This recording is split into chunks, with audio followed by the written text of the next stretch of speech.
Primal cuts and deboning of Upcargas ni Rico mga idol. So ang gamit niya rito ay 6 inches boning knife orange handle mga idol. Para sa lahat ng mga baguhan, magandang gamitin itong orange handle dahil hindi siya madulas yung handle niya mga idol. Talagang makapit na makapit yan. Kahit makahawa kayo ng basa, pag ginawakan niya yan, napakakapit sa kamay ng orange handle na yan.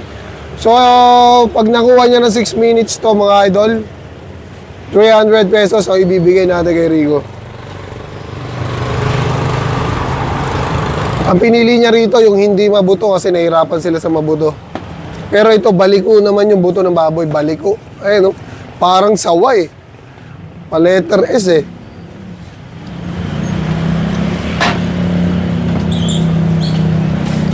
Binali na po mga idol. So yun lang yung may papayo ko sa mga baguhan, ano, kung bibili kayo ng knife, huwag muna kayong bumili ng flexible kung di pa kayo ganun kasanay na sanay. Kasi pag sanay na, madali nang gamitin yung flexible or ano, yung regular. Itong regular knife natin mga idol, hindi ko pa talaga nahahasa yan actually, no? Nakakita ko lang talaga yan sa may tabihan natin ng knife. Uy! Ang galing, oh. Sakto sa cellphone yung talsik ng karne, oh. Ito, tumatalsik, ayan, oh. O, di ba? Malupit.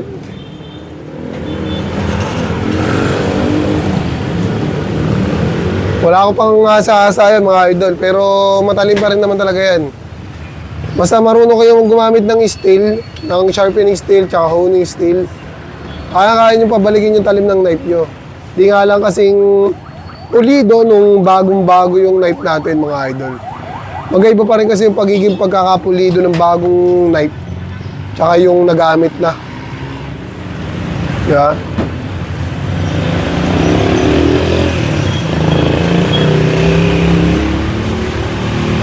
Time check, 2 minutes and 18 seconds. Kaya-kaya na itong kunin ng 6 minutes. Bumibilis na itong batan to, ah.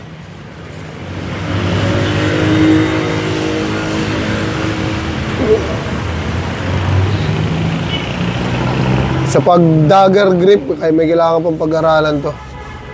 Masyadong magahan yung hawak niya sa dagger grip. Pwede pa siya maaksidente. Ayan, oh, masyadong mataas. Dapat babaan niya ng konti.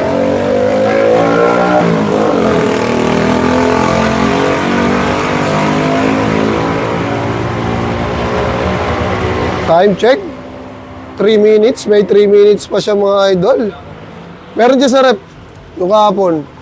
Di pa kasi dumarating yung ngayon eh. Late pa. Pero maganda naman yan, boss. Pakita mo kay boss kung gusto niya.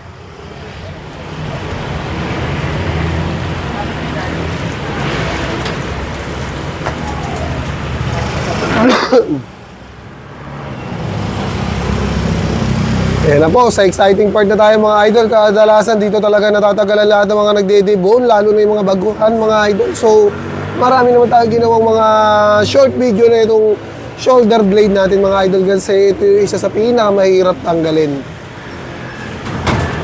sa pagde-debone natin ng baboy mga idol. Yan, yung technique natin pinag-aaralan nila. Pag na-master nila yung ganitong technique, napaka-basic ng pagtatanggal ng shoulder blade. Di ko nare-recommend sa mga baguhan yung gilid lang itatanggalin, yung isang gilid lang mga idol. Medyo mahirap pa rin kasi tanggalin pagka isang gilid lang yung tinanggal nyo sa shoulder blade. Compare sa dalawang layer na tatanggalin nyo, mas madali. Kasi pag gilid lang yung tinanggal nyo, yung isang gilid lang, medyo mahirap atakin yun. Maraming laman na nakadikit. Siyempre, yung mga nakikita nyo gano'ng gumagawa, mga sanay na kasi yun. Pero kung mga nasisimula pa lang kayo, mga baguhan pa lang talaga ng pagtatanggal ng shoulder blade, ang nire-recommend ko talaga mga idol, yung dalawang gilid, yung dalawang layer na tinuturo ko, yun yung gawin nyo kasi para mas mabilis nyo matanggal yung shoulder blade mga idol. Tapos titingnan nyo lang lagi yung dulo. Kaya pag may mga nakakapit pang ganyan mga litid sa gilid yan, tatanggalin nyo lang yan tulad ng ginagawa nito ang batan to. Kaya make sure lang natanggal nyo lahat yan para makita nyo yung dulo. Pag nagpa-practice pa lang kayo, huwag niyo madaliin mga idol. Practicein nyo, kumbaga dahan-dahanin nyo, kunin nyo yung pinakang technique. Di ba? Dahan-dahanin nyo lang, kunin nyo yung pinakang technique. Pagka nagawa nyo yun, na-master nyo yung pinakang technique na yun, syempre, practice naman ng practice palagi, mapapabilis at mapapabilis nyo yan. Kaya nga natin tinuturo yung step by step. Tsaka yung positioning ng katawan, positioning ng baboy, kailangan aralin nyo rin yan. Para hindi kayo nahihirapan sa paghiwa. Kasi pagka wala kayo sa positioning ng paghihiwa, mga idol, mahihirapan yung kamay nyo sa paghihiwa. Magkakabali-baligo. Ito, nakuha niya nga sa 2 layer pero may nakakapit pa rin litid. Kayasin mo ng knife yan. Kayasin mo ng knife. Yan. Yan. Ayan yung pangkayas, yung dulo lang, yung heel. Kasi yun yung walang talim ng knife natin. Para di masayang yung talim ng cutting edge natin tsaka tape. So time check tayo mga idol. Tulad nga nasabi sa inyo, dito natatagalan yung mga hindi pa kabisado yung technique, no? Kita nyo naman yan, ang daming karne sa knife. Yeah? Mabilis na siya sa primal cuts tsaka sa ham leg, pero dito talaga sa shoulder blade, dito mo siya natatagalan. Hindi niya pa ma-master yung yung pinakang technique, pero nakukuha niya na paunti-unti. Yung mga laman na sa ilalim ang hindi niya magawang matanggal. Hindi kasi problema diyan yung gilid eh. Ang problema diyan yung laman sa ilalim na nakakapit.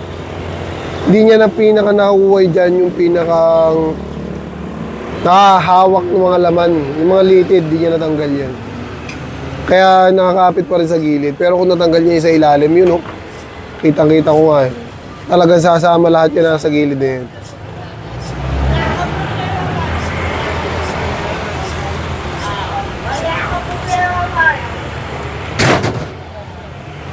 Galit.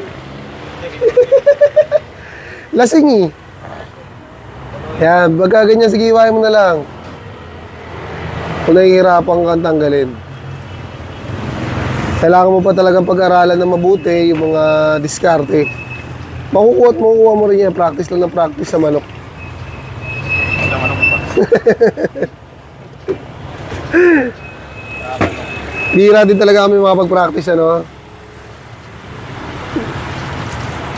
Kasi minsan, madalas pala, kalahati lang yung baboy namin.